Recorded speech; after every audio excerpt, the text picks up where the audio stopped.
Assalamualaikum warahmatullahi wabarakatuh. Nama saya Muhammad Fajar, saya dari kelompok 6. Adapun materi kami yakni dasar hukum waktu sholat. Baiklah, pada kesempatan kali ini saya akan menjelaskan ada 3 surah yang menjadi landasan dasar hukum waktu sholat. Yang pertama surah An-Nisa ayat 103 yang berbunyi فَإِذَا قَضَيْتُمُ الصَّلَاةَ فَاذْكُرُوا اللَّهَ قِيَامًا وَقُعُودًا وَعَلَى جُنُوبِكُمْ فَإِذَا اطْمَأْنَنْتُمْ فَأَقِيمُوا الصَّلَاةَ إِنَّ الصَّلَاةَ كَانَتْ عَلَى الْمُؤْمِنِينَ كِتَابًا مَوْقُوتًا. Maka apabila kamu telah menyelesaikan salatmu, ingatlah Allah di waktu berdiri, di waktu duduk, dan di waktu berbaring. Kemudian apabila telah merasa aman, maka dirikanlah salat itu sebagaimana biasa. Sesungguhnya salat itu adalah fardu yang ditentukan waktunya atas orang-orang yang beriman. Ayat di atas menjelaskan tentang pentingnya menjaga salat, karena salat adalah tiang agama. Maka dari itu kita diciptakan di dunia ini tidak lain untuk beribadah kepada Allah Subhanahu wa taala. Salat adalah merupakan bentuk takwa kita terhadap Allah Subhanahu wa taala. Jenis surah ini Makkiyah, terletak pada urutan surah keempat, terdiri dari 176 ayat dalam mushaf Al-Quran.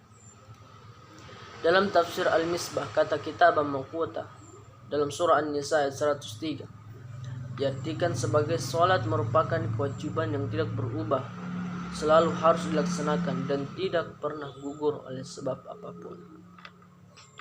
Adapun asbabun nuzul dan munasab ayat ini adalah diriwayatkan oleh Ibnu Jarir yang bersumber dari Ali, dikemukakan bahwa kaum Bani Najjar bertanya kepada Rasulullah SAW, kami tukang berpergian berniaga, bagaimana sholat kami? Maka Allah menurunkan sebagian ayat ini yang membolehkan sholat di qasar. Wahyu tentang ayat ini kemudian terputus sampai minas sholati. Di dalam suatu peperangan yang terjadi setelah turunnya ayat di atas, Rasulullah SAW mendirikan salat zuhur.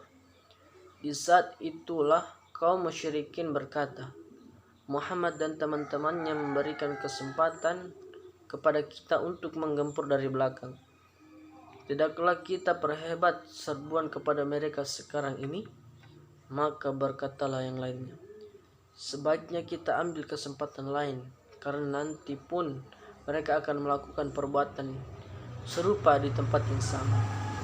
Maka Allah menurunkan wahyu antara kedua salat itu, yakni zuhur dan asar, sebagai lanjutan ayat ini, yaitu in khiftum sampai azabum muhina, dan kemudian ayat salatul khauf An-Nisa ayat 103. Adapun munasabah atau keterkaitan dari ayat 1 dengan ayat yang lain, yakni An-Nisa ayat 103 dan Hud 144, berkaitan tentang pelaksanaan waktu sholat yang telah ditentukan waktunya. Yang kedua, kita melangkah pada Quran surah Hud ayat 144 yang berbunyi, wa aqimus sholata tarafin nahari wa zulafan minal lail innal hasanati yudhhina sayyi'at dzalika dzikra lidzakirin. Dan dirikanlah salat itu pada kedua tepi siang, pagi dan petang, dan pada bahagian permulaan daripada malam. Sesungguhnya perbuatan-perbuatan yang baik itu menghapuskan dosa-dosa perbuatan-perbuatan buruk. Itulah peringatan bagi orang-orang yang ingat. Ayat di atas menjelaskan tentang pentingnya melaksanakan sholat 5 waktu yang terbagi pada waktu siang dan malam. Maka dari itu kita sebagai umat muslim wajib mendirikannya agar kita termasuk orang-orang yang bertakwa.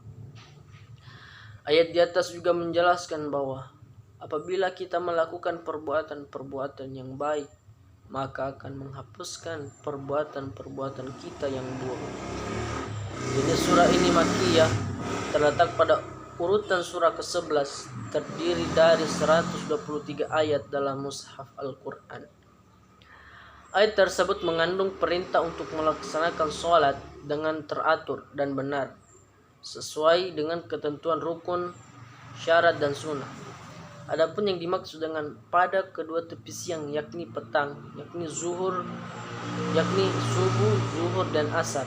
Sedangkan yang dimaksud dengan pada bagian permulaan dari malam yaitu maghrib dan isya.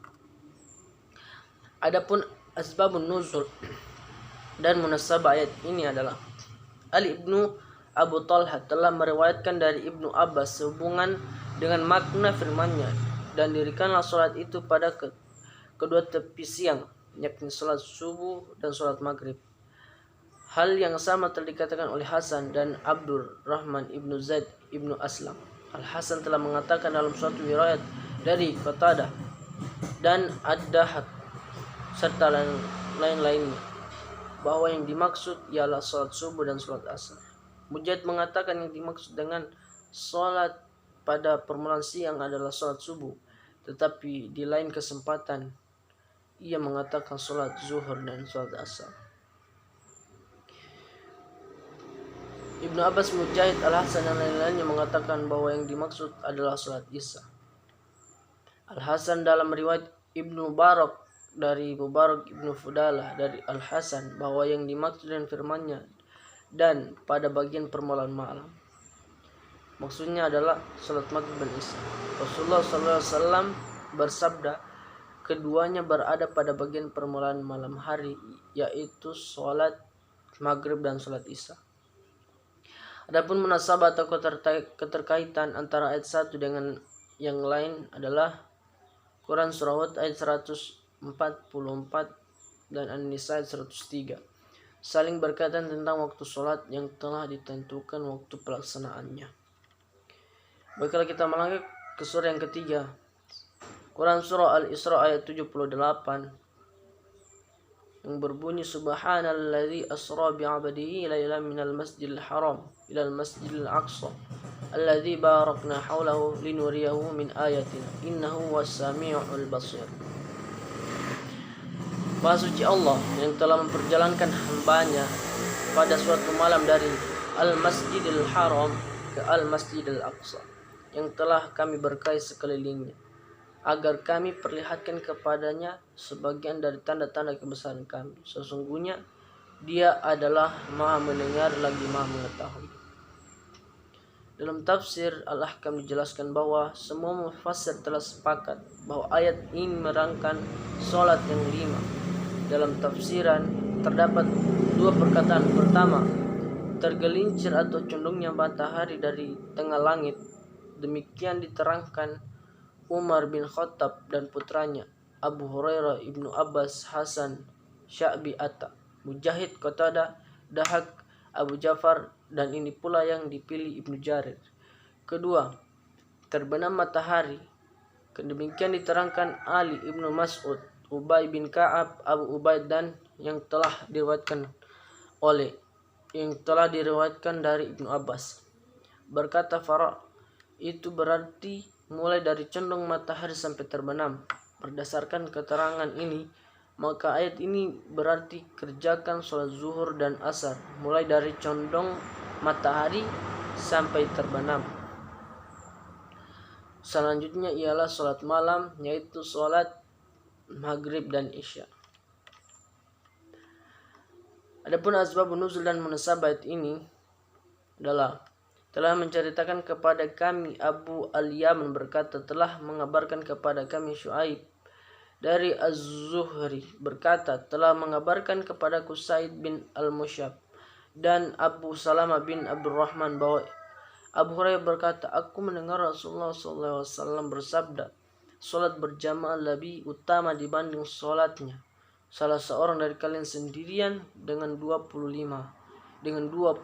bagian, dan malaikat malam dan malaikat siang berkumpul pada salat fajar. Abu Hurairah kemudian berkata, jika silakan baca, sesungguhnya salat fajar disaksikan oleh para malaikat. Quran surah Al-Isra 78. Saya berkata, telah menceritakan kepadaku Nafi dari Abdullah bin Umar, ia berkata, salat berjamaah dilebihkan dengan 27 derajat.